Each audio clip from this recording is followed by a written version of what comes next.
حضرت امام مالک 40 سال تک مسجد نبی میں بیٹھ کے درس حدیث دیتے، لیکن ادب کا یہ عالم تھا کہ کتاب کا ورق اتنی آہستہ پلٹتے تھے کہ کتاب کے ورق کے پلٹنے کی آواز بھی پیدا نہیں ہوتی۔ حضرت امام مالک نے حرم مدینہ میں کبھی بولو براز نہیں کیا، حرم مدینہ سے باہر نکل کر کرتے۔ کبھی آپ گلی کے درمیان میں نہیں چلے بلکہ دیوار کے ساتھ ساتھ چلتے تھے۔ کئی مرتبہ آپ کے کندھے چیلے جاتے۔ تو جب پوچھا گیا کہ آپ گلی کے درمیان کیوں نہیں چلتے، کہا یہ وہ گلیاں ہیں جہاں میرا محبوب چلتا رہا ہے، تو میں ڈرتا ہوں کہیں حضور کے نشان قدم پہ میرا قدم نہ آ جائے۔ امام مالک کے دروازے پہ دستک ہوتی تو آپ اپنی خادمہ کو بھیجتے کہ جاؤ پوچھو کہ کوئی مسئلہ پوچھنا ہے یا حدیث سننی۔ اگر آنے والا کہتا کہ میں نے مسئلہ پوچھنا ہے تو پھر کھڑے کھڑے مسئلہ بیان کر دیتا، اور اگر آنے والا کہتا کہ نہیں میں نے حدیث سننی ہے تو آپ فرماتے تم بھی تیاری کر لے ذرا میں بھی تیاری کر لوں۔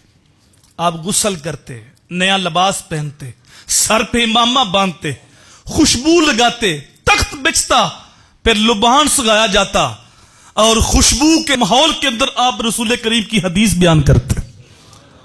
اللہ اکبر۔ ایک مرتبہ حشام بن غازی نے آپ سے کھڑے کھڑے حضور کی حدیث پوچھ لی۔ آپ نے اس کو 20 درے مارے، کہا تجھے ادب نہیں ہے رسول کریم کی حدیث ایسے کھڑے کھڑے پوچھ رہے ہو؟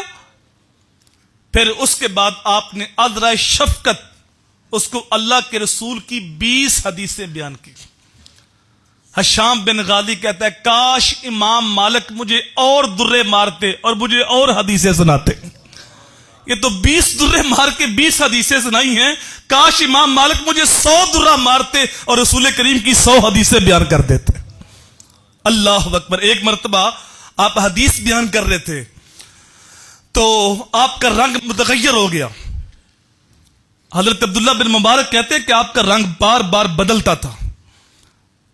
تو جب حدیث مکمل ہوگی تو میں نے پوچھا کہ حضرت کیا بات ہے، آج حدیث پڑھاتے ہوئے رنگ آپ کا زرد ہو گیا، بار بار رنگ متغیر ہوتا تھا۔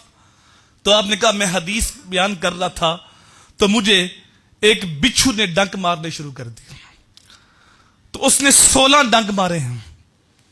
تو میں نے اس کی طرف توجہ نہیں دی کہ میں رسول کریم کی حدیث بیان کر رہا ہوں۔